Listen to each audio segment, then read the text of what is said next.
So, good afternoon or good morning, everyone. My name is Burton Kelso. I'm the Chief Technology Expert at Integral. Um, our company is based in the greater Kansas City area, but we do service nationwide. I'm here to talk to you, Orange County real estate agents and professionals, about cybersecurity. We're talking about, is your real estate business cyber secure?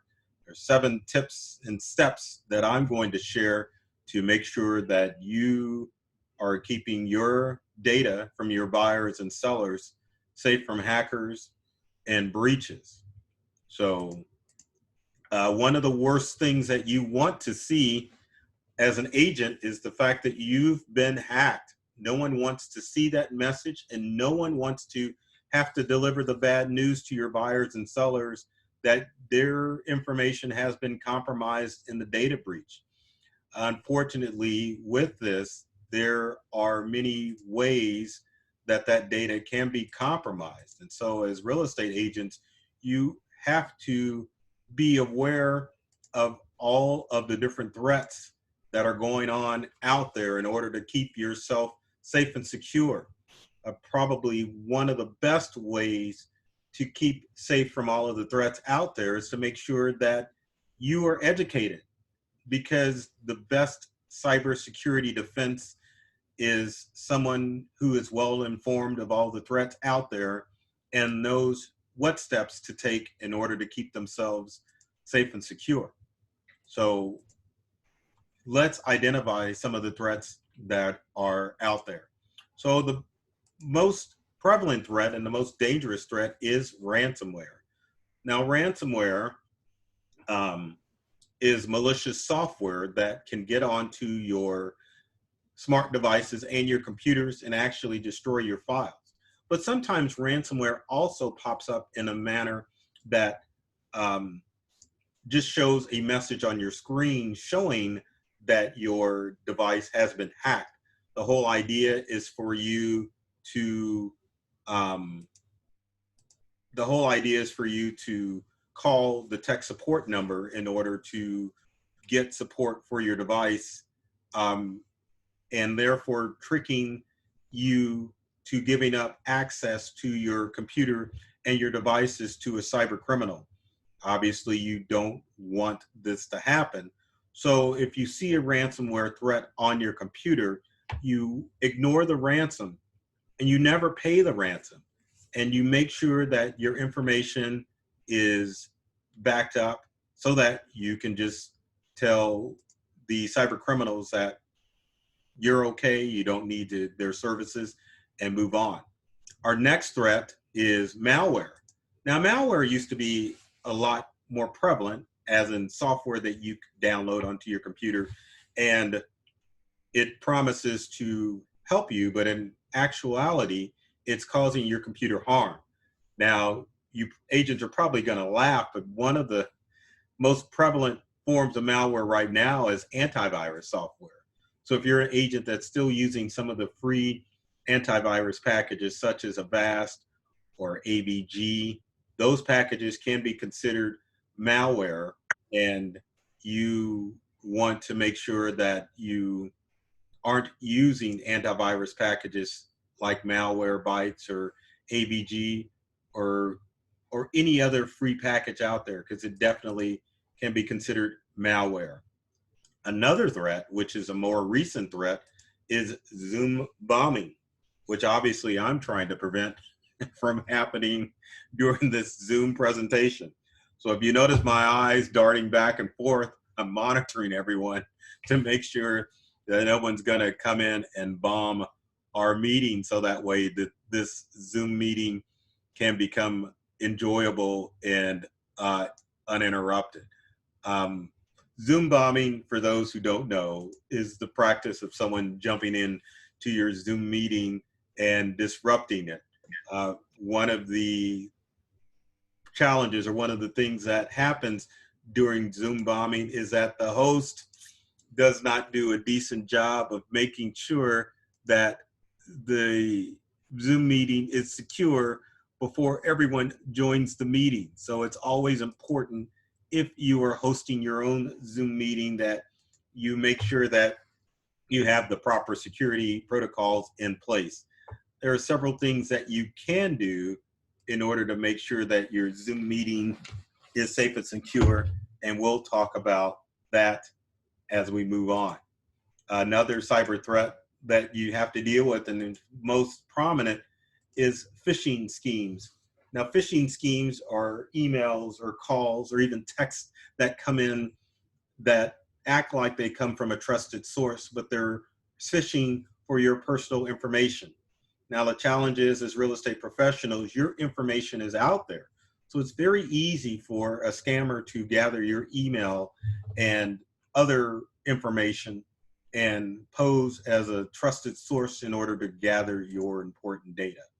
Now, another unknown threat that real estate agents can be susceptible to is what's called credential stuffing.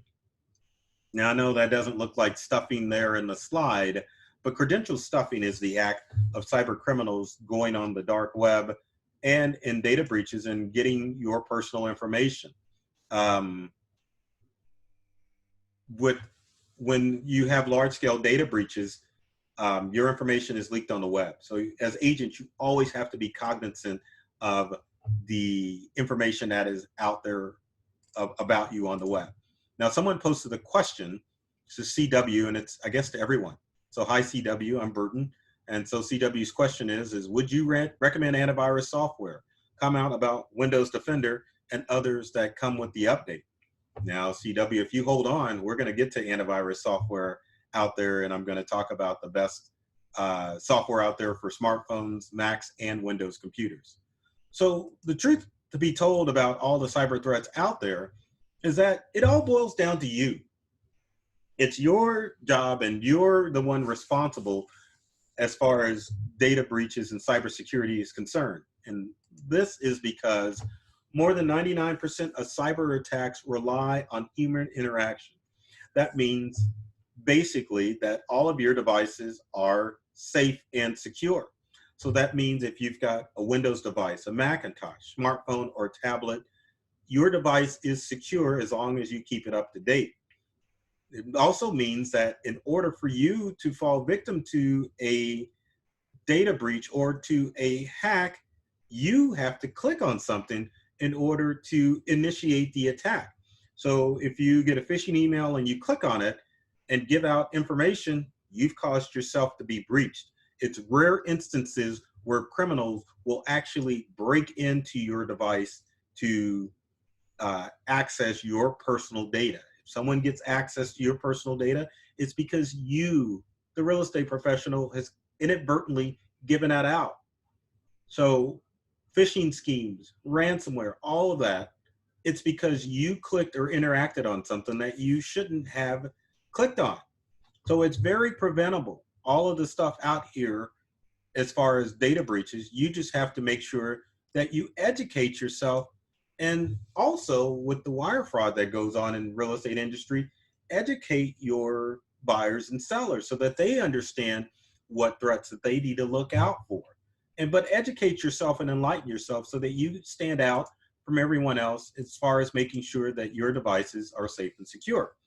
Now, what tips can you do in order to keep yourself safe? Now, the first one is probably one of my favorite ones, and it's probably going to make you really think about the stuff that you post online. But tip number one is to become a cyber liar. That's right. Lie about everything that you talk about online. You do not have to tell the truth about everything about your personal lives. Remember, as real estate professionals, your information's out there. You probably have a domain with your name. You probably have a website with your name. You've got email with your name, and your information's listed out there. And with social media, with you sharing all that pertinent information, it's very important for you to lie about all of the personal details about you. People can know your birth date, but maybe not your birth year. Maybe you can talk about family members, but you don't have to share so much detail. The reason being, when you're on social media, that information is being shared out there without you knowing about it. You share birth dates, you share grandma's anniversary date. All of these, or this information that you share, is information that you are using for your security. You forgot your security reset. So when you do the password reset, all that information's out there. One of the things you probably need to watch out now on social media is the graduation picture thing, or the challenge. I will call it the graduation social media picture challenge. People are sharing graduation photos for the 2020 seniors, but they're also putting the year that they graduated, and they're also putting the school that they went to. And these questions are asked when you have security password reset options. So criminals are always looking for personal information out there. So the challenge is you don't want to share that much information, because they are looking through everything. The more you share, the more information criminals can get for you. So when I say become a cyber liar, when you're setting up that password reset option, make sure that you're lying about that information, so that when it's time to reset that password, if you're being truthful online, then when you set up your password reset information, make sure that it's not real, so that it's hard to set up, or hard for cyber criminals to infiltrate your accounts. Next is number 2, make sure that you find out if your information has been compromised. Again, if you're online and you are using if you're using your real estate information out there, it's gonna be on the web. So there are tools that you can go to make sure that you haven't become a victim of a data breach. And some of those tools are, number 1 is Have I Been Pwned? Have I Been Pwned is a website that you can go to find out if your email has been leaked in a data breach. And why is this important? Because as real estate professionals, many times your lives blur between personal and business. So sometimes you'll use your online accounts to sign up for services. And you don't want to do that. You really want to keep your email for business use, and have a personal email for personal use as well. So what you can do is, whatever email address you're using, you can go to Have I Been Pwned and make sure that your email has not been compromised. If you go to Have I Been Pwned and it says you've been pwned, you need to go through and change the passwords for any online account that you've used that same password for. Another utility that you can use to find out if your information is floating around on a dark web is a website called Dehashed.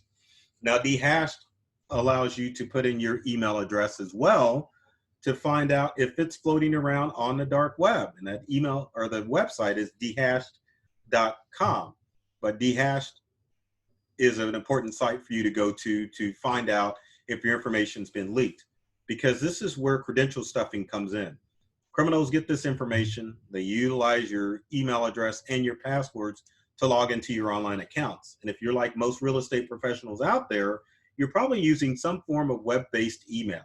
And so if your email is accessible from the web for you, that also means cyber criminals are also able to access that information from the web as well. So make sure that you're changing passwords on a regular basis. But number 1, make sure that you are finding out if your information has been leaked. So you can go to Have I Been Pwned, and you can go to Dehashed and find out that information's there. Now, we have a question, and so wants me to repeat the websites that I went through again. So let's do that. And there's one more I haven't talked about, so I'm going to go back and share the screen. So number 1 is haveibeenpwned.com. So it's exactly how you see it, minus this section right here. It's haveibeenpwned.com. The next website you want to visit is dehashed.com. So it's dehashed.com. And then finally, you want to visit fightingidentitycrimes.com. Now, it's powered by Easy Shield, which is, I wouldn't recommend you use Easy Shield's antivirus, but I will say this company is providing a great resource for you to check out if you have been part of a data breach. Fighting Identity Crimes has a list of every data breach from 2012 up to the current month. Fighting Identity Crimes lists companies that have been victimized.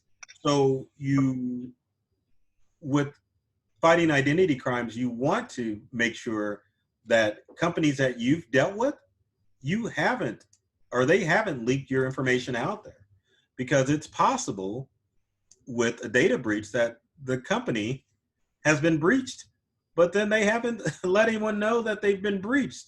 So you've got to do your homework. So you've seen companies like, I almost said Verizon, but Verizon hasn't been hacked.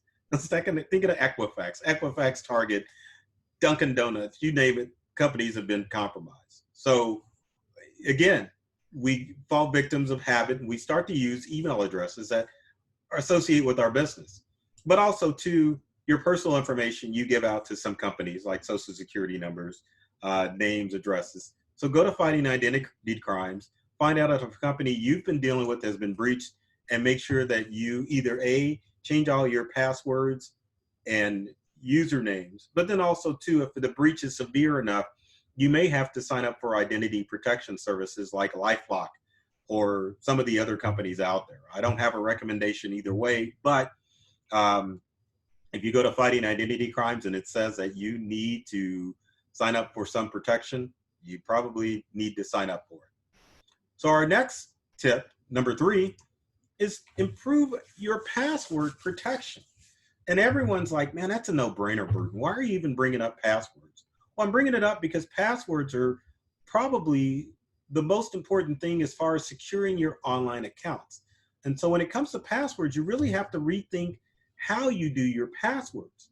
And the best way to do that is to set up what's called a passphrase. Now, passphrases are basically a mashup of different words, or a combination of 2 words that are put together in order to create a secure password. Now, if you've listened to my presentations, my favorite example of a passphrase that you would use to replace your password would be the passphrase of stinky chicken. Now, I've never been on a farm, so I don't know if, I guess I take that back. I have been on a farm, but I've never smelled a chicken. But I just equate the word stinky chicken together because people don't think about chickens being stinky. And I guess if you're on a farm, maybe you do, but for the average person, this would be a great passphrase. Now, to secure that passphrase, if you were to use stinky chicken, you would want to add in a special character and some numbers to make it a nice, secure passphrase. So you can come up with any combinations of passphrases, such as purple tiger, or maybe yellow iguana, but anything, or yellow human being, yellow skin, purple dictionary. Those are the types of things that you want to use in order to take the place of your passwords, because passphrases help keep you secure. Because the problem we run into with our passwords is that so often we utilize words that are familiar to us to create a password. So we're using Fluffy, our dog or cat. We're using kids' names. We're using birth dates. And of course, like I stated before, we're sharing this information on social media. So if a cyber criminal is looking at you, trying to get access to your information, they're going to look to those words and try those trigger words first. So if you use a passphrase that has nothing to do with you or real estate or anything, it's going to help keep you safe and secure. The next thing you want to do with all of your online accounts as far as password protection is to use two-factor or two-step authentication. The way this works is you set it up on your online account. Whenever someone logs in from an unknown location, you want to set it up so that it sends an alert to your phone. You get your phone pops up and says, oh, is this you logging into your account? And you say, yes, it's me. You agree, and then you're allowed access to your account. So if a cyber criminal gets access to your account, then if you've got two-factor authentication set up on any of your accounts, then you have to verify access to that account before it is logged in. So I have a question. and it also is leading to my next slide or point. So the question is, do you suggest we use the same passphrase for multiple accounts? So to help us remember easier. So that answer is yes. You need to always use different passwords or different passphrases for all of your online accounts. Because if one account is compromised, it doesn't mean all of your accounts are compromised. And I hate to say this, but I've run into real estate agents who are forever using the same passwords for all of their online accounts. With my company, Integral, we're constantly helping agents out who have fallen victim to using the same passwords for their web-based email accounts. And if that happens, the results can be catastrophic. So to help remember those passwords, you can use a password keeper. Now, there are several password keepers that you can use, such as LastPass, LASTPASS.com, which is a free password keeper that will allow you to keep track of all of those secured passwords or passphrases that you're using. You can also utilize the services of your browser.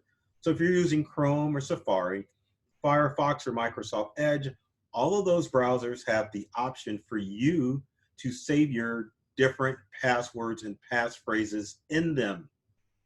Easy.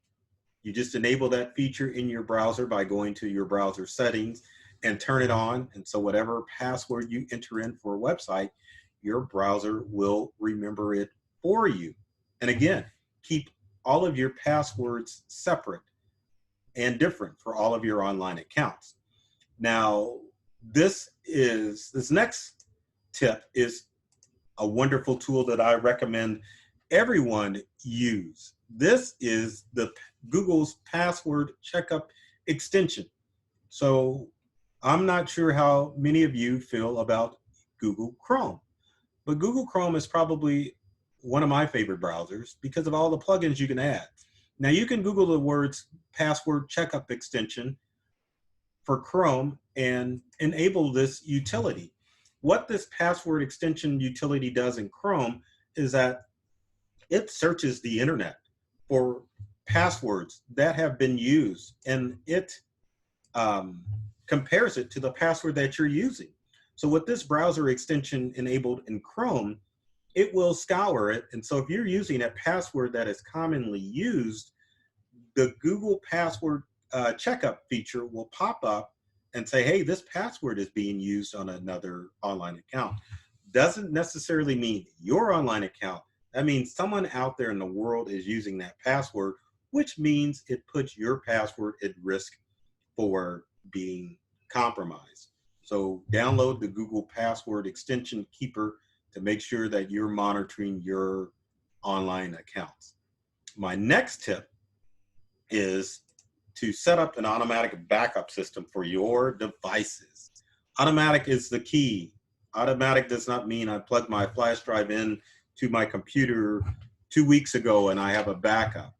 And as I'm on the subject, these devices, which is a flash drive, this is a Kingston flash drive, I would never, ever recommend you to use a flash drive for a backup. Flash drives are basically your 2020 version of a floppy disk, for those that are old enough to know what a floppy disk is. These are great for temporary storage, but flash drives have a finite or short lifespan, probably around 2 years if you use it on a regular basis. And flash drives fail without warning. So if you're backing up to a flash drive, don't stop it. Use an external hard drive instead, or use a form of cloud backup. Now, it doesn't matter what device you have, you need to set up an automatic backup system. And I know this slide shows all Apple devices. That's nothing against you Windows users out there. The key of the slide is to get you in the mindset that no matter what device you have, you need to back it up. So there's several ways that you can back up your devices. You can back it up with an external hard drive. This is a Seagate external hard drive here, plugged up to a Mac. Again, Windows users, don't get offended, just a graphic. You can also with your external hard drive is you can, if you're a Windows user, you can utilize Windows file history to back up your information. You can also, if you're a Mac user, you can use Time Machine to back up your information to an external hard drive. But the problem with external hard drives is if you're backing up, the chances are that you're going to plug in that external hard drive, especially if you're working remotely, are slim to none. External hard drives work great with desktop computers, but for laptops, especially if you're working mobile with your laptop and you're moving from room to room, the last thing you're going to do is to back up or plug in that external hard drive to do a backup. So my recommendation is to use some form of cloud backup system. And with the cloud, there comes concern. I get it. People are worried about the cloud, but you really shouldn't have to be. And to explain the cloud is basically someone else's computer. So there's a difference between cloud storage and cloud backup. Now, cloud storage would be services that are like these. So if you've got iCloud, Dropbox, OneDrive, Google Drive, those are cloud storage services. Great for you to be able to access your files anywhere in the world, but not so great as far as backing up your stuff. Now, iCloud and Google Drive and OneDrive do offer a quote unquote backup service, but backup means redundancy, which means that you've got infinite amounts of backup available for your devices. That's where cloud backup services come in. And the two that I recommend for your computer would be Carbonite and Backblaze. Now, Carbonite, which is at carbonite.com, and Backblaze, which is at backblaze.com, are two services that are pretty inexpensive. So for about $70 a year, you can get unlimited backup for your computers. You install the software, you pay the money, and your files are automatically backed up to the cloud. Automatically. So that means as soon as you turn on your computer, as soon as you turn on your laptop, it's backing up those files as long as it has internet access. Now, I will say the services I talked about, and we'll go through them, do have a backup service. So if you've got OneDrive backup and sync that will back up information from your computer and send it to your OneDrive account. Again, this is great if you are just wanting to make sure that you have consistency between all of your devices, meaning that you are able to access your real estate documents from anywhere. Same thing with iCloud Drive, but keep in mind with iCloud Drive, you can only back up Apple-related documents. So if you're using, I can't even think of the program, Write or Numbers or Pages, then those are the only things that will be backed up automatically with iCloud Drive, because Apple only plays with Apple and Windows only plays with Windows. Now, one of the features that you can use to back up to your Google Drive is Google Backup and Sync. Now, the good thing about Google Backup and Sync is that it is multi-purpose. So the challenge with smartphones is that Carbonite and Backblaze aren't available for smartphones.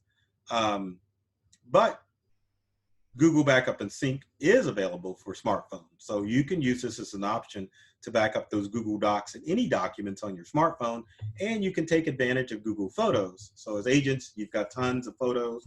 Now you're doing virtual showings with your smartphone and walking through the house like this. And you want to be able to save those videos. So Google Backup and Sync allows you to store unlimited data, or not data, video and photos. Unlimited high-def photos. So utilize that and enable it on your Windows phone and on your Android phone. It would perform a good backup. But again, if you have documents and you want to have unlimited backup, then you would want to utilize the services of both Carbonite and of both Backblaze. $70 a year, unlimited backup of all of your stuff. So keep that in mind. Our next tip is 5, protect and manage your mobile devices. Our mobile society, it's very important that you take steps to protect and manage your mobile devices.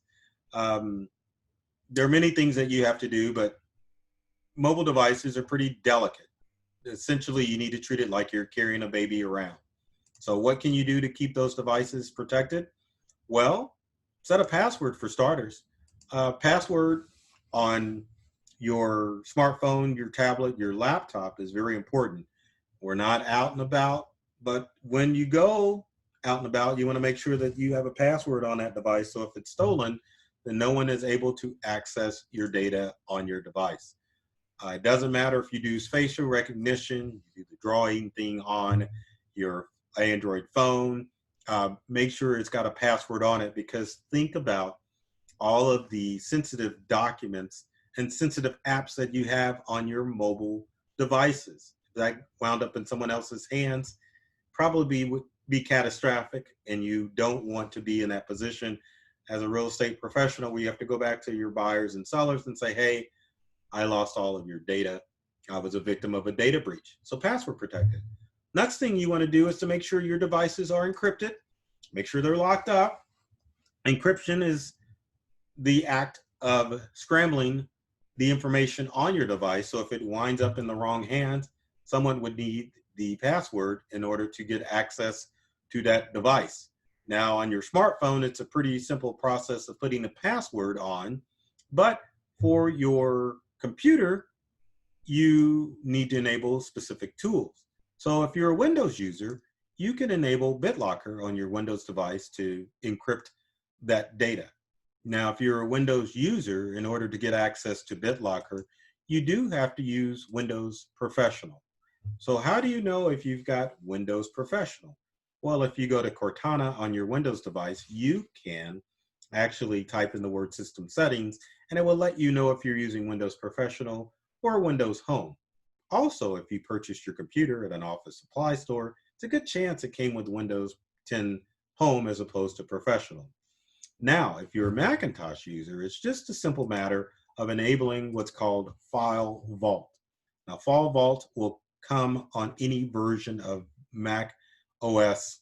All you have to do is go to the search or the Spotlight search, type in File Vault, enable it, and it will make sure that your device is encrypted. So that way, if it falls into the wrong hands, your data will be safe and secure. Now, as far as data encryption is concerned, it's probably one of the most secure ways to pass or to protect your data, because the encryption scrambles it up. If you've got a simple password on your laptop or on your desktop computer, let's say you're working from home and you're a victim of either a home invasion or burglary, you don't want that information out. So if you've got any important business data on there, make sure it's encrypted, because it's the best way. Computer passwords can be bypassed. Real easy to do it on a Windows computer or on a Macintosh computer. But if it's encrypted, it's virtually impossible to get access to that data. Now, our next tip, number 6, is work on unsecured networks with caution. That's not to say if you had to go out and about, and probably the only place you're going to work on an unsecured network, you are going to go to the dealership. I guess you could go to Walmart and hang out and use the Wi-Fi if you wanted to get out of the house. But you want to make sure that you take precautions when you use that free Wi-Fi. Now, before I go on, we've got another question. So the question is, Burton, would you have advice about texting, which seems to be more common than email with clients? That's a good question. Now, as real estate professionals, you really need to set up how you're going to communicate with your buyers and sellers. Communication is key.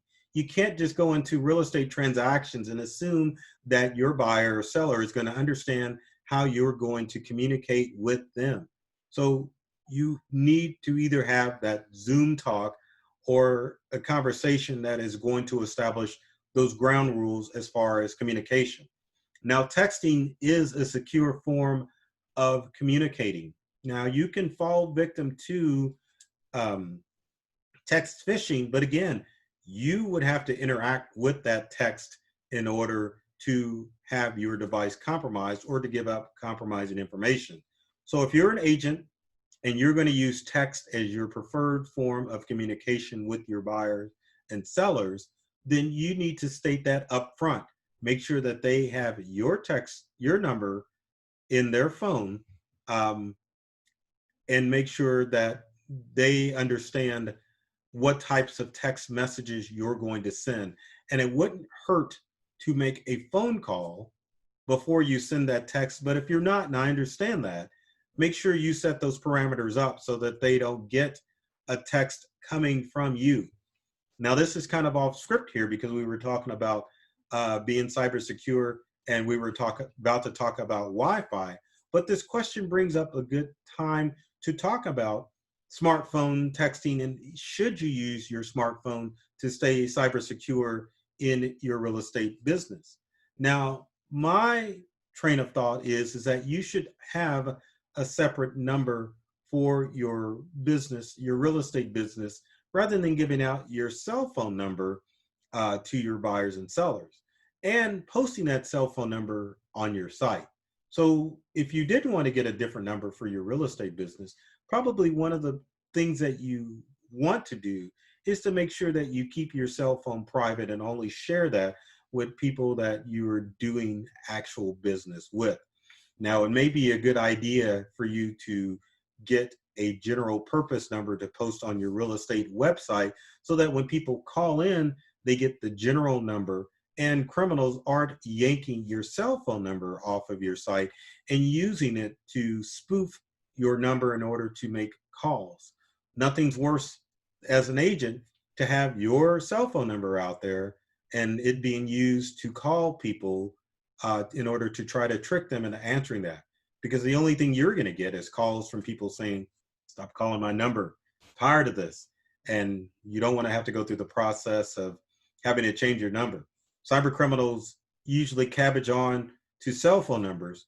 So it may be a good practice to utilize that a regular number and then only share your cell phone numbers with your trusted buyers and sellers that you're actively working with. Now, looks like we're not going to get to the Wi-Fi section because someone asked another question, and I'm okay with this. So the question is Office 365 Online more secure than using updated, uploaded Office software on an encrypted PC? So the answer is, and we're going to talk about keeping your software up to date here, but let's talk about Office 365. Office 365 Online is a subscription paid service.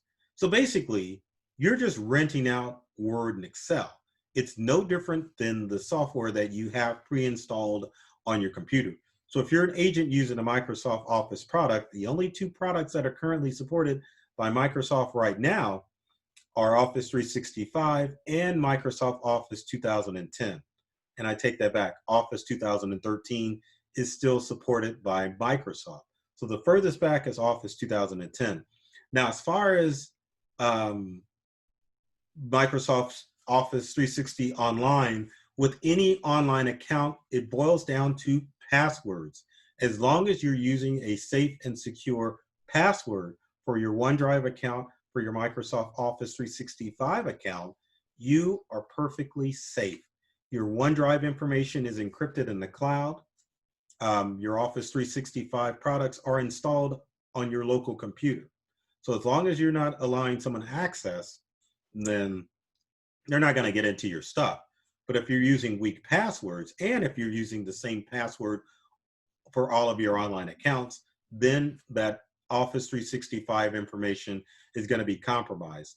Not only hackers will be able to access your Microsoft account and get access to your Outlook or Hotmail emails, they'll also be able to see the information stored in your OneDrive account, and they'll also be able to see specialized folders in your email. Now, true story, this happened to a real estate agent last week with Office 365. Had an Office 365 account, was using different passwords for all of the online accounts. The mistake that this agent made was that they had a password file set up in their online email account.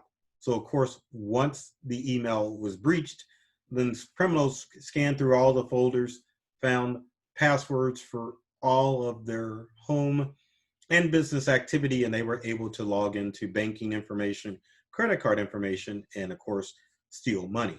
So make sure that your passwords are safe and secure, and that will keep all of your online accounts safe and secure, because OneDrive, Office, all of those web-based sharing programs, the data is encrypted in the cloud, but you have to make sure that you're using secure password information. Now, moving on to the Wi-Fi setup, it's okay to use Wi-Fi, but you have to take caution and make sure that you're using using the right and secured Wi-Fi if you're out and about. So a car dealership, if you have to take your car in, they're offering free Wi-Fi, you're probably not going to be as much of a risk as if you were heading to a coffee shop, which obviously there are none open right now, or the library. So if you have to use that Wi-Fi, utilize VPN software. VPN stands for Virtual Private Network, which creates a tunnel that allows your data to go safe and secure, and it allows hackers not to see your stuff. Now, as far as VPN software, two of my favorites are TunnelBear and NordVPN. Both are paid services. They allow you to access it on any device, and it's great. So we have a question. So another question asking, which online email account service is the most secure? Is Gmail the best? I will tell you. So the answer is, as far as online email is concerned, online email accounts as an agent, you really want to stay away from.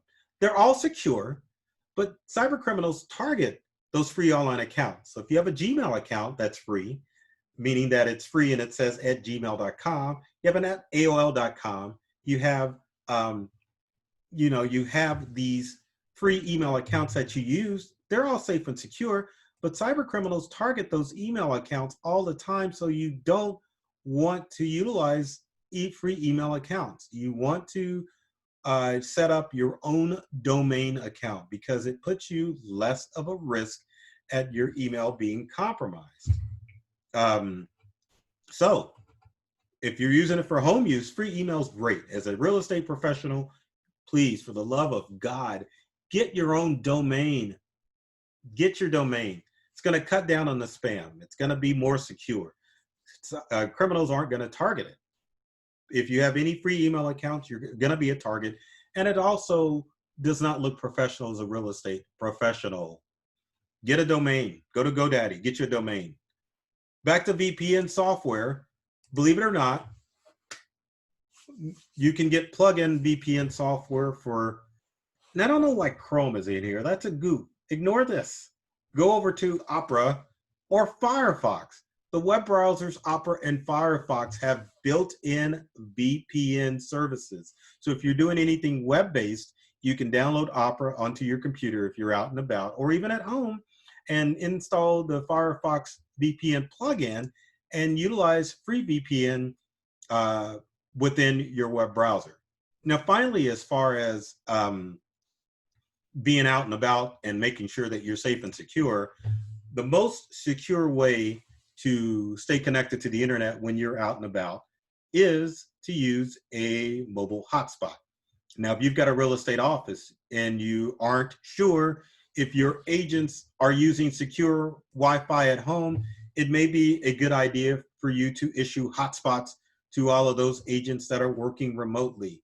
Because if you have a mobile hotspot, it is a one-way or a two-way connection between your device and your cellular provider. So if a hacker wanted to get into that cellular data, they would essentially have to break into T-Mobile, AT&T, or Verizon's networks in order to get access to that data. So when you're mobile, when you're out and about, a VPN, a mobile hotspot is probably going to be the best method to keep your stuff safe and secure. So tip number 7 is keep your devices and software up to date. I know it's a pain in the butt, right? No matter what device you have, you've got to make sure that it's staying safe and secure, because that is the way criminals are going to get access to your devices. And I know it's a pain in the butt, No one wants to sit down and sit through another update. And of course, they come at the most inopportune times. So who wants to download updates? But the history with updates is this. Most hardware and software manufacturers put out what's called a bug bounty. That means Apple, Microsoft, you name it, they put a bounty out that says, hey, if you can infiltrate our device, we're going to pay you money. And I think Apple is paying up to $1 million for to see if hackers can get into their devices. And so what happens is, if that device is exploited or infiltrated, then the hardware and software manufacturer comes out with a bug fix, and that bug fix comes in the form of an update. So when you see those updates come through, you want to make sure that you download them immediately. Now, to answer a question, we got a question. Question is, so free public Wi-Fi such as Xfinity is more secure than limited public Wi-Fi such as Starbucks or the public library. Free public Wi-Fi from Xfinity, if we're on the same page, normally comes from somebody's router. So if you have an Xfinity account or a Comcast account, believe it or not, you're probably providing free Wi-Fi for your area. The way that Xfinity gets by with these free Wi-Fi hotspots sometimes is to piggyback a wireless signal onto someone's home or office router. So the question, or the answer to that question, is no. Always use a VPN or utilize your hotspot from your cellular provider, such as T-Mobile, AT&T, or Verizon. Now, I know Xfinity offers cellular service. So, but when I say Xfinity cellular service, I think they're piggybacking on Verizon's network. So verify if you do have Xfinity for mobile phone service, that find out whose network they're on, because Xfinity, at least in most of the country, they're piggybacking onto someone's network. So it would have to be one of the major 3 networks out there. It used to be 4, now there's 3 with Sprint, but verify whose network they're on.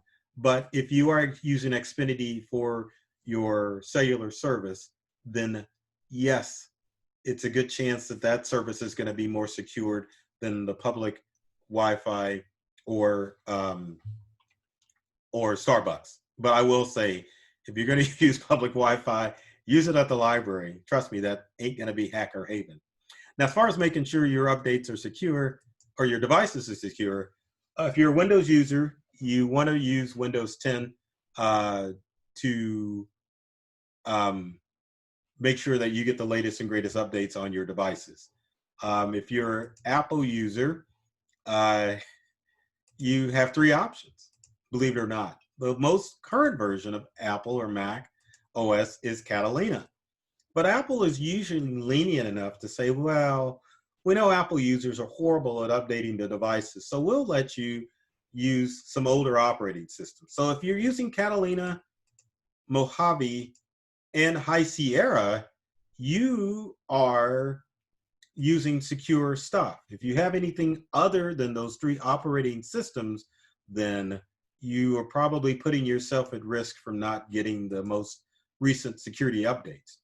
Now, we've reached the point where we talk about antivirus software, and this is where the booze and the oh my gosh, I can't believe you're sharing this practice comes in. So if you're a Mac user, XProtect is already built into your Macintosh operating system. You can't see the panel for XProtect, but trust me, if you've got a Mac operating system, XProtect is working in the background and making sure that your Mac device is secure from the latest updates out there. So like a lock on your door, if you're obviously, if you unlock the door by clicking on something, your device is going to be compromised. But as long as you are smart about what to click on, then you're going to be safe. Now, Windows users, this is where everyone goes up in arms. I highly recommend, if you're using a Windows device, that anything else that you have installed on your device, take off. Use Windows Defender. It's built in. It's free. It's got ransomware protection built into it, and it will keep your devices safe and secure. There's no need for those other programs such as Malware, Bytes, or Kaspersky or Norton or AVG or Avast, Windows Defender will handle it. Windows Defender used to be horrible, horrible, horrible, horrible as far as antivirus software, but Microsoft has really stepped up their game because cybercrime has become such a threat. So if you've got a Windows-based computer, use Defender. Defender's built in. If you've got something now and it's about to expire, as soon as you uninstall it, Defender will pop in its place and it will keep your system safe and secure. I will say, just like the tip that I gave at the beginning of this presentation, the best way to keep your devices safe and secure is to make sure that you are educated and not clicking on stuff that comes through your box. You can keep yourself safe if you use safe practices. Now, if you've got an Android device, Android 10 is the most current of Android. So if you've got an Android tablet or smartphone, download Android 10. If you can't get it, it might be time to get a new smartphone, which I'm sure most of you are probably dying to do. If you've got an Apple device, iOS 13 is what you want to use. If you've got an iPhone, to get iOS 13, I think the oldest version of iPhone you can have is an iPhone 8. Anything older than that puts you at risk.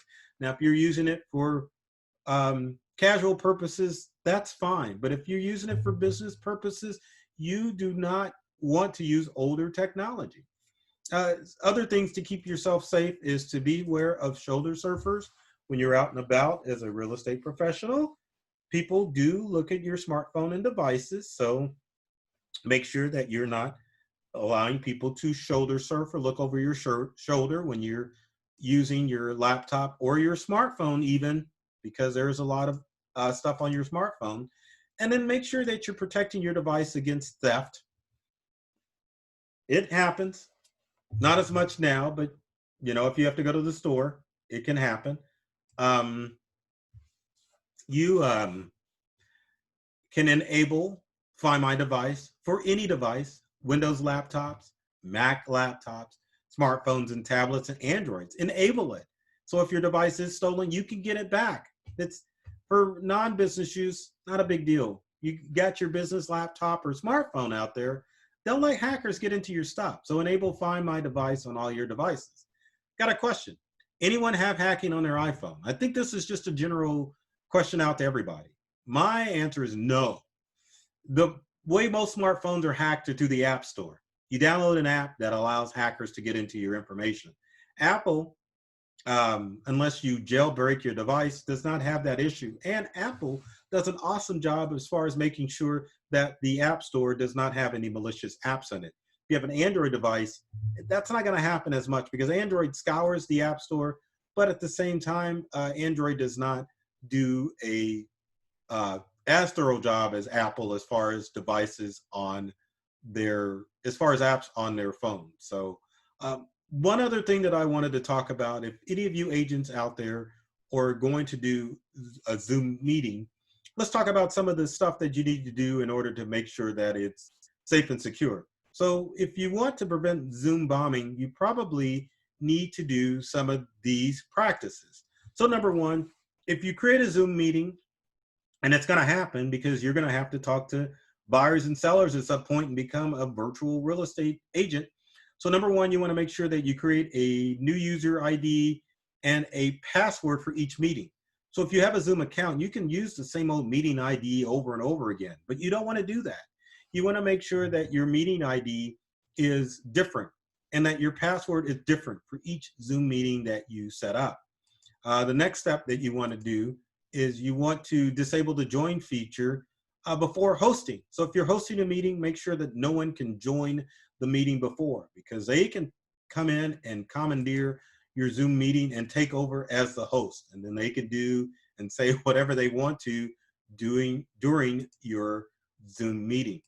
Next tip is you want to try to create a waiting room so that you can only allow the participants to join when you allow them. You want to only allow screen sharing from the host which is what I'm doing now, I hope, unless you're looking at me making faces. You also want to disable participants to rejoin if they join the meeting. And you want to make sure that you turn off file sharing in your Zoom meeting. And there's one other tip you want to do, and that's to make sure that you don't save your recorded meetings to the cloud. You want to save them on your desktop just in case your Zoom meeting account is compromised. And you want to disable file transfer. And finally, you want to make sure that you lock the meeting when you start a Zoom meeting, so that when all the participants are there, you lock the meeting so that no one can just bombard or jump into your Zoom meeting. So now there's a lot to cover as far as cyber crime, cyber tips. So if you ever get stuck, make sure that you always ask for help during any time that you have questions about cybercrime and technology, because there's so much misinformation out there. So you always want to make sure you ask for help. And as they say, don't suffer in silence. So ask for help. It's complicated. Find a tech savvy buddy. If you don't have one, find one, and make sure that whenever there's a threat that you can contact them and make sure that you are approaching it in the right manner. One of the most crazy things that I've seen, and I saw it happen today with a celebrity, no doubt, being cyber stalked, which is horrible. But the general question out to the public saying, what should I do? When you have questions of that magnitude, the best thing is to find a professional and ask them directly. If you just post it generally, you're just going to get a mishmash of questions. It's just going to confuse you more. So to sum things up, as far as cybercrime is concerned, you are responsible. It's your duty to make sure that you're safe and keeping yourself safe and secure. Educate yourself. Make sure that you have all the steps or taking all the right precautions to make sure your devices are safe and secure. Because remember, 99% of cybercrime requires user interaction. So make sure that you're keeping yourself safe and secure. We'll have a question we're going to answer, but before we do that, let me put my credentials on screen. So again, I'm Burton Kelso. I'm the technology expert with Integral. Hopefully we're going to be great friends. So I love technology. I've read the manuals, and I'm serious about making technology fun and exciting for you. Feel free, if you want to follow a tech expert on social media, reach out to me, Burton Kelso. You can just find me on all the social media platforms, videos, tips, and tricks, and post. And then also you can email me at burton@call Integral now. So the question that I'm laughing about is someone said, your blue shirt logo, Burton, what is Integral? Integral is my company. We're a technology services company. We're basically like Geek Squad for real estate professionals. So with that said, I'm going to stop recording. I'm going to open it up. We're going to have some questions, and